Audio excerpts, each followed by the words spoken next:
Did you ever laugh so hard you felt guilty, only to realize the punchline had bulldozed the very pillars of polite society? The 1970s turned satire into a battering ram, hurling unruly comedies against war rooms, boardrooms, hospitals, and sacred icons with equal delight. 5 decades later, the jokes still explode because the institutions they mock never really changed. They simply rebranded. Buckle up, smash that like button, and brace yourself for 13 fearless films that skewered society then and are still carving fresh slices today. Mess H. 1970. The film opens on a surgical tent flapping like a dirty circus under the gray Korean sky. Inside, Hawkeye Pierce and Trapper John trade jokes faster than they clamp arteries, laughing over the sound of bone saws and mortar blasts. Robert Altman's MASH star doesn't care about clean heroics. It mocks them, stitching absurd humor to surgical horror. The camera roams like a gossip, eavesdropping on poker tables, triage cots, and a loudspeaker that treats incoming casualties like carnival scores until humor and horror become the same heartbeat. What makes MASH truly subversive is that it never points at the enemy across the 38th parallel. It points at the brass. Hot Lips Houlihan's shower humiliation, the Novocaine-fueled football scam, even the PA system chirping cheerful death tolls. Each gag slices away the myth that war is managed by sane adults. Altman's cast improvises so freely the movie feels alive, messy, exactly like the conflict it lampoons. Audiences in 1970 had never seen a war comedy that bled this much. Vietnam protests were boiling, and theater lobbies turned into debate clubs the moment credits rolled. Veterans mailed letters saying the irreverence felt truer than any solemn epic. Conservative columnists called it un-American. Campuses called it scripture. That friction pushed MASH to the year's top box office tier and, more importantly, jammed it into every talk show and dorm room argument about the war. Catch-22, 1970. Joseph Heller's unfilmable novel dared Mike Nichols to try. He hurled audiences into a sun-bleached World War II airbase where sanity is the rarest supply. Captain Yossarian wants nothing heroic, just to go home, but each time he nears his mission quota, the top brass raises the number. The paradox: fly the missions to be discharged, yet asking to stop proves you're sane enough to keep flying. Powers Catch-22. Nichols' film's bomber runs like nightmares. B-25s crawl through desert heat in slow motion, propellers chewing the sky. On the ground, officers lounge in beach chairs while paperwork drifts like confetti. Alan Arkin's deadpan panic grounds the madness, while John Voight's Milo Minderbinder turns war into the ultimate franchise, selling parachutes to both sides for a tidy profit. Engines drone until they sound like factory machines. Soldiers become replaceable bolts. The satire is bureaucratic, not ballistic. A missing uniform sparks a court-martial, but missing lives vanish into ledgers. One overhead shot reveals medical tents arranged in a skull shape, an editorial cartoon more savage than any punchline. When Catch-22 landed, American screens were flooded with Vietnam body count graphics. The film's absurdism mirrored the chaos. If the war made no sense, why should the movie? Critics split, campuses packed midnight shows, quoting circular dialogue like gospel. The term Catch-22 entered dictionaries, proof the picture nailed something universal about systems that trap people in contradictions. A Clockwork Orange, 1971. Stanley Kubrick's Neon Nightmare starts with Alex DeLarge, bowler hat low, sipping drugged milk before an evening of a bit of the old ultraviolence. How can such brutality be a comedy? Kubrick weaponizes dark humor to satirize youth culture, prisons, pop psychiatry, and a government hungry for quick-fix optics. The film is a sick joke played with symphonic precision. Wendy Carlos's electronic Beethoven locks us inside Alex's mind. His slangy narration turns assault into wordplay, forcing us to confront our own voyeurism. Kubrick bathes scenes in candy-colored pop art, then splashes on fear. When Alex belts Singin' in the Rain during a home invasion, the dissonance between beloved musical and outright horror crystallizes the satire. Violence is entertainment, and we're all complicit. The second half flips the lens.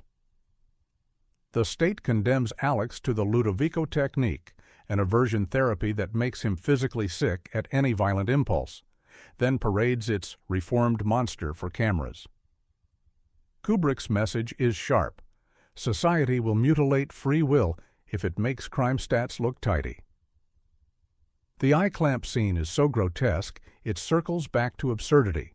The doctor brags about progress while a patient begs for it to stop. The release ignited a firestorm.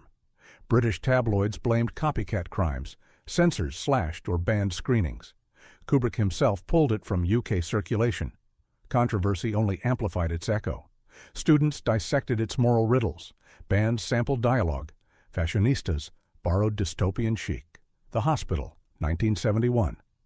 Before torching television with Network, writer Paddy Chayefsky detonated medicine. The Hospital opens in a Manhattan teaching facility where patients die mysteriously while doctors chase grants. George C. Scott's Dr. Herbert Bach, suicidal and sardonic, staggers through corridors of malpractice so dense it feels dreamlike. Absurdities stack like metal trays. A comatose patient is sent to the morgue alive. An intern removes the wrong kidney. Administrators squabble over billing codes while bodies pile up. Bach's rants skewer a system that labels people case numbers. The Hospital, meant to heal, becomes a self-devouring monster addicted to its own paperwork. Scott implodes magnificently. His roar, "We cure nothing, we merely prolong the dying," hits like a defibrillator. Diana Rigg's Barbara offers fragile hope, but compassion is quickly anesthetized. As corpses multiply, the film unveils a killer seeking twisted mercy, forcing viewers to compare cold policy versus painful humanity. Released amid scandals from thalidomide to Tuskegee, the movie felt ripped from headlines. Critics hailed its fearless script. Chayefsky bagged an Oscar.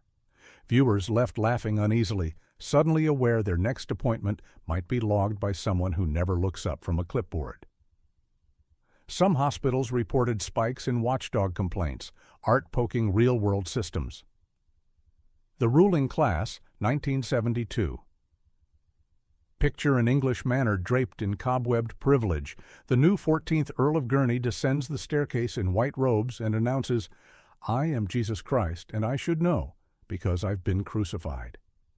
That opening salvo sets the ruling class ablaze.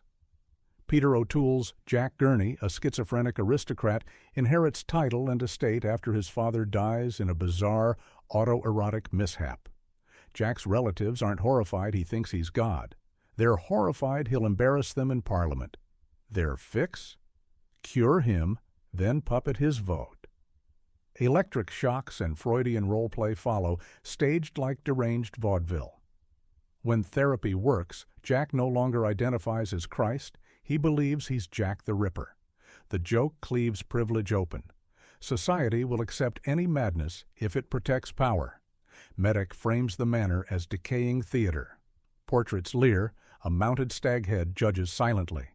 Random musical numbers burst forth, showing how aristocracy turns horror into pageant. O'Toole swings from beatific to homicidal, proving the thin line between piety and privilege. His soliloquy on class is a Molotov cocktail lobbed at hereditary rule. Critics split along class lines. Conservatives called it blasphemous. Radicals screened it at fundraisers. Students plastered the tagline, "How do you talk to a man who thinks he's God?" on protest placards aimed at royalty and government alike. Blazing Saddles, 1974. The camera opens on an endless sweep of burnt orange desert, broken only by a line of exhausted Chinese and black laborers hammering spikes, while a cigar-chomping foreman cracks jokes that could peel paint. Mel Brooks wastes no time revealing the target of his comedy. American racism, dressed here in Western leather and tin stars. Into this fever, Dream rides Bart, a black track worker condemned to hang for striking back, then cynically appointed sheriff of Rock Ridge, a white frontier town so blinkered it can't pronounce his name. The townsfolk greet him with the N-word and shaking rifles, yet Bart grins and improvises, turning their prejudice into what follows is a carousel of fourth-wall-shattering absurdity. Bart and the Waco Kid outwit Klansmen by disguising themselves in sheets, stall stampeding cattle inside a velvet ballroom, and ultimately punch through the literal studio wall into a Busby Berkeley musical. Brooks turns Hollywood itself into collateral damage, pointing out that old westerns helped normalize the very hatred he's torching. Each gag is a miniature essay. Lily von Stupp purrs a parody of Marlene Dietrich while blackmailing senators. Mongo's punch knocks a horse cold because brute force always hurts the innocent most. When Blazing Saddles premiered, executives panicked over its barrage of slurs and bodily humor grenades. Brooks refused to sanitize a single syllable, betting that exposing ugliness was the surest way to ridicule it. Viewers rewarded him, forming lines around theaters and igniting national arguments about whether satire could detoxify hate speech. Civil rights leaders split, some cheered, others flinched, but every debate pushed the movie higher on 1974's box office chart. Monty Python and the Holy Grail, 1975. A coconut clop echoes across fog-soaked moors, yet not a single horse appears, only King Arthur and faithful Patsy make-believing, their hollow fruit halves knocking like children's toys. That thrift is the manifesto. No budget, no problem, just sheer nerve aimed at Britain's holiest relics. Within minutes, Monty Python and the Holy Grail turns the chivalric age inside out. Peasants shovel mud while debating anarcho-syndicalism. The Black Knight loses limb after limb, yet insists it's only a flesh wound. The Middle Ages reveal themselves as equal parts misery and absurd debate club, a farce that somehow birthed a monarchy still drawing taxpayer coin. The satire fires two directions at once. First, it exposes the ridiculous plumbing beneath national myths, plague, taxation, endless committee meetings about who's in charge. Second, it lampoons the heroic template Hollywood sells the world. Title cards drown in Swedish moose trivia. An epic clash is shut down by modern police who arrest the cast for murder, smashing the fourth wall like a battering ram. Every time the story threatens grandeur, the pythons detonate it, proving authority survives only while we agree to the script. When the film premiered in 1975, amid coal shortages, IRA bomb scares, and a monarchy fighting irrelevance, audiences craved catharsis. Midnight screenings grew rowdy. Students hurled coconuts, rock bands sampled dialogue, ad agencies stole killer rabbit gags to sell candy bars. Its shoestring production, financed partly by rock stars, showed a generation that you could topple cultural giants with cardboard crowns and vinegar wit. Half a century later, the jokes surf TikTok. Memes of the French taunter's obscene hand gestures spice political flame wars. Teachers use the Bridge of Death scene to explain logical fallacies. Yet the deeper impact is creative freedom. Network 1976, 437 words. A thunderclap of rain lashes Manhattan as veteran news anchor Howard Beale leans into studio lights, eyes blazing with exhaustion. Live on air, he announces he'll kill himself the following week. Ratings gold. So begins Network, Sidney Lumet's savage satire of television as both carnival and confessional. Writer Patty Chayefsky drags viewers behind the glass where ad execs calculate tragedy by the Nielsen point, and producers splice revolution into commercials to sell shampoo. Beale morphs from relic to mad prophet of the airwaves, raging about economic despair while storm-soaked citizens fling open windows to shout, "I'm as mad as hell, and I'm not going to take this anymore." Faye Dunaway's Diana commodifies his fury, booking militant radicals for prime time and chanting ratings stats like priests reading entrails. Boardrooms become cathedrals of cynicism, worshipping market share above truth. Released in 1976, post-Watergate, mid-recession, the film felt more documentary than fiction. Local stations quickly staged their own man-on-the-edge segments. Anchors adopted Beale's direct-to-camera glare. Chayefsky's line, "The world is a business," echoed through congressional hearings on media consolidation. 4 Oscars followed, but the real trophy was vocabulary. Network rewired how people talk about television. Monty Python's Life of Brian, 1979. A blazing star rises over Bethlehem, but the wise men stumble into the wrong stable, showering gifts on a bewildered infant named Brian. Monty Python's Life of Brian skewers organized religion, political factions, and humanity's thirst for easy messiahs. Growing up next door to Jesus, Brian is forever mistaken for a savior by mobs who'd rather chant slogans than think, a premise that sparked picket lines and parliamentary debates before censors even saw the film. Its genius lies in precision. It doesn't mock faith. It mocks bureaucracy and branding. Street preachers spout contradictory dogmas, splintering into alphabet soup sects overnight. The People's Front of Judea plots revolution, but wastes every meeting on bylaws. Pontius Pilate, cursed with a speech impediment, tries to sound imperial while crowds giggle at every us-r. By the time Brian is scheduled for crucifixion, satire has sharpened to surgical grade. Eric Idle sings "Always Look on the Bright Side of Life" amid rows of dying men, and audiences whistle along. Banned in Ireland, Norway, and dozens of UK councils, the film's blasphemy generated priceless marketing. Lines wrapped cinema blocks. Some churches even taught discernment classes using bootleg scripts.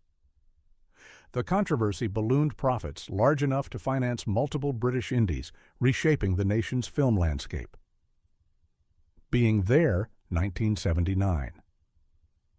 A simple gardener named Chance steps out of a Washington townhouse after his employer dies, armed only with calm manners, tailored suits, and a lifetime of television. Hal Ashby's Being. There is a whisper-quiet satire about how a blank screen becomes whatever the viewer wishes. Peter Sellers plays Chance as an empty vessel, speaking in gardening metaphors, yet hailed, by accident, as Chauncey Gardner, economic sage, and political oracle. Every scene skewers elite credulity. Business titans nod solemnly when he says, "Growth has its seasons," mistaking botany for macroeconomics. TV bookers scramble to seat him beside Nobel laureates, thrilled by ratings-friendly gentility. Ashby frames mahogany boardrooms like empty greenhouses, their occupants cultivating narratives more than policy. Shirley MacLaine's Eve tries to seduce Chance, who mistakes her advances for remote control buttons, highlighting innocence and manipulation in a single cringe.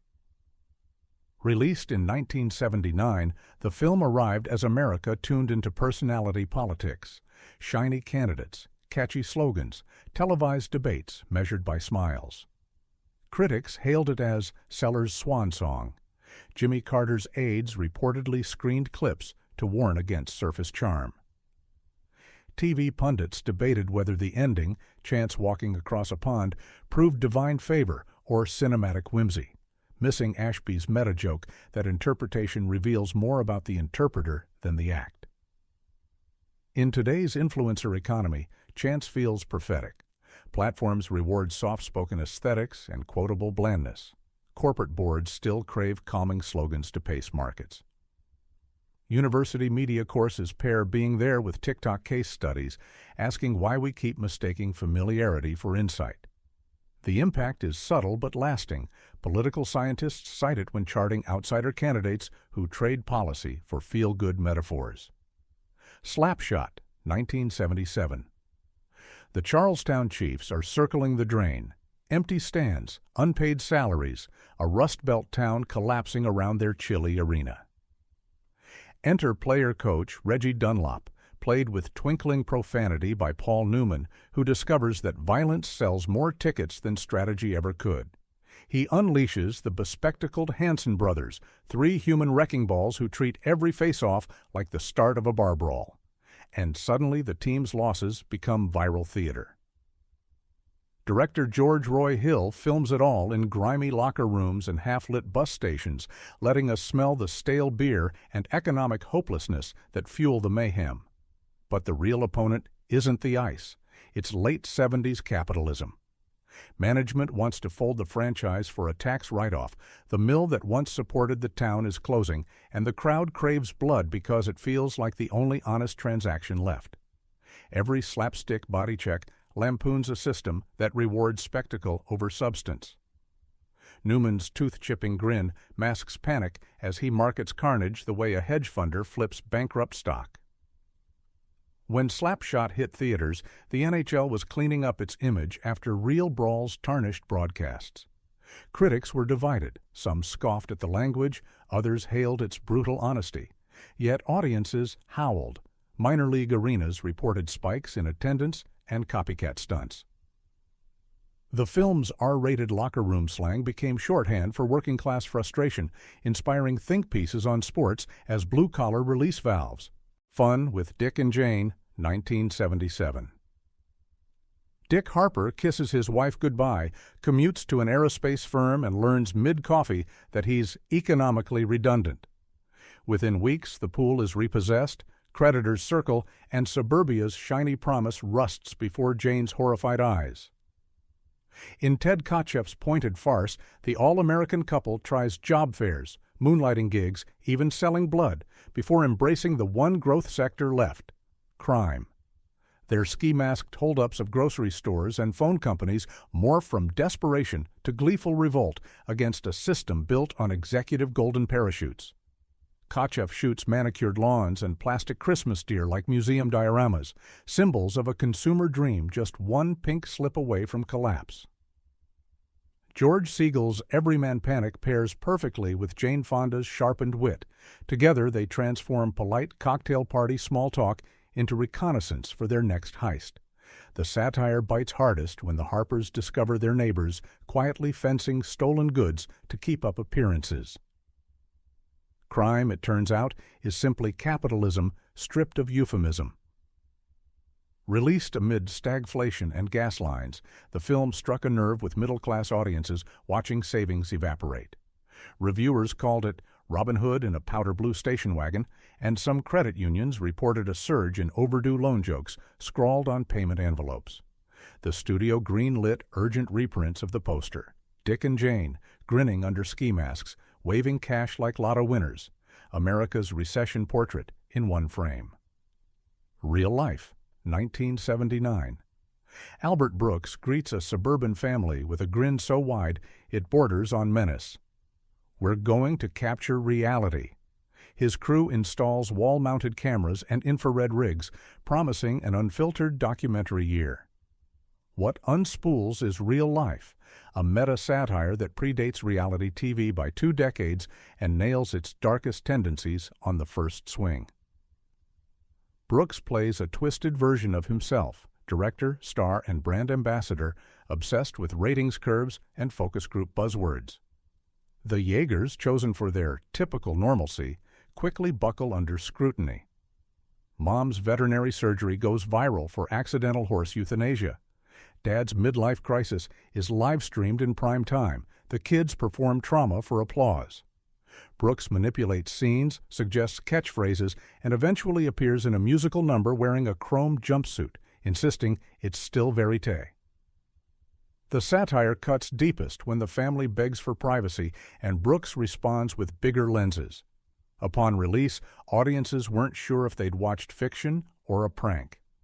Critics hailed its foresight. Some studios dismissed it as inside baseball parody. Yet media theorists latched on, predicting that cheaper cameras and satellite hookups would breed exactly the unscripted spectacles Brooks mocks. VHS copies circulated in journalism schools, a cautionary tale about performance-infecting reportage. And there you have it, 13 razor-edged comedies from the 70s that broke rules, split sides, and still torch the same sacred cows today. They prove one era's punchlines can become another's prophecy, especially when power, prejudice, and profit remain stubbornly familiar. If any title made you flinch while you laughed, mission accomplished. Satire is supposed to sting. Drop your favorite gut check moment in the comments, share this countdown with a fellow troublemaker, and remember, sometimes the smartest critique comes gift wrapped in a joke.